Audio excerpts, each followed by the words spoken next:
छठ पूजा कब शुरुआत हुई, कैसे शुरुआत हुई, एक तर्क और बहस का विषय हो सकता है, क्योंकि ये पर्व हर जगह तो भारत में ही मनाया जाता है। बिहार, उत्तर प्रदेश, झारखंड मुख्यतः यहाँ पे मनाया जाता है और छिटपुटिया लोग जहाँ-जहाँ बसे हैं, शहरों में इसे मनाया जाता है।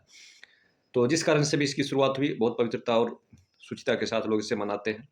लेकिन एक चीज़ मैंने देखा कि लोग डर से और भय जो व्याप्त रहता है कि कुछ हो जाएगा, और जिस कारण से भी लोग पवित्रता न रखते होंगे, मुझे जहाँ तक लगता है कि लोग ध्यान नहीं देते होंगे, तो उन्हें डर दिया गया होगा कि ऐसे करोगे तो ये हो जाएगा, वो हो जाएगा। तो उसे डराने के लिए, उसे समझाने के लिए, ताकि लोग ध्यान दें। जो कम ज्ञानी लोग रहते हैं, वो ध्यान नहीं देते। अरे क्या होगा? तो उन्हें डराने के लिए ऐसा दिया होगा।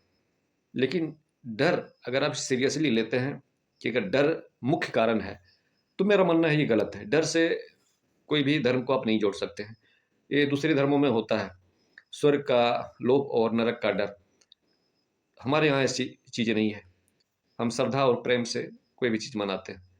हमारे यहाँ श्रद्धा है, हमारे यहाँ प्रेम है, हमारे यहाँ तो भगवान को भी माँ, पिता, भाई, बंधु, "त्वमेव माता च पिता, त्वमेव बन्धुश्च सखा त्वमेव", इस रूप में हम देखते हैं। तो ये हमारा विषय रहा नहीं है।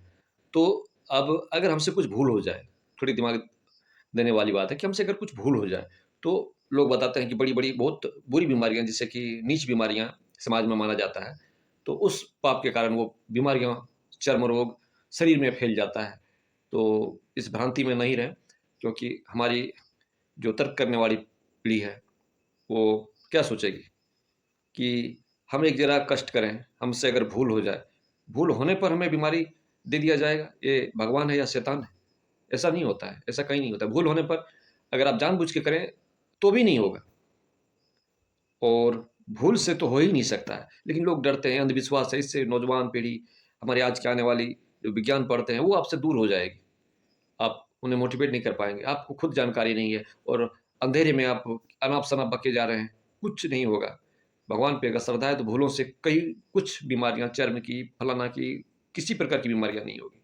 वही आप सोचिए कि जो आपके धर्म में नहीं है, धर्म के विपरीत काम करता है, बिल्कुल विरुद्ध काम करता है, उन्हें तो और भयंकर तुरंत बीमारियाँ होनी चाहिए।